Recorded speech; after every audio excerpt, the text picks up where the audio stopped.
একটা বড় পাপড়িযুক্ত ফুটন্ত লাল গোলাপ আমার হাতের মুঠোয় বন্দি।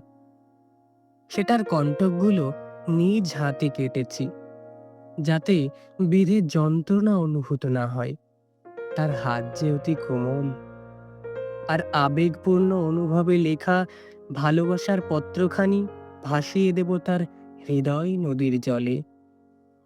একটা গোলাপি রঙের ফিতে সঙ্গে নিয়ে আসার কথা ভুলতে দেয়নি আমার মায়া টান।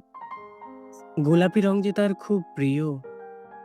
লম্বা কালো কেশরাশির উপর সেটা বেঁধে দেওয়ার ইচ্ছা আমার হৃদয় মাঝে অনবরত ধাক্কা দিয়ে চলেছে।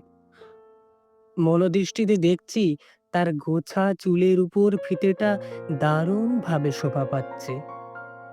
আমি এখনো তার অপেক্ষায় কৃত্রিম বাগিচাতে পড়ন্ত বিকেলে একটা লোহার বেঞ্চে অধীর আগ্রহে অপেক্ষমাণ। লাল আভা ছড়িয়ে রেখে রক্তিম সূর্যটা পশ্চিম আকাশের বুক থেকে ধীরে ধীরে নিজেকে গুটিয়ে নিচ্ছে। আমি জানি সে আসবে, আমার ভালোবাসার মানুষ, আমার প্রেমিকা। আর সে এসে আমার এই অপেক্ষার অবসান ঘটাবে। আমি আশাবাদী।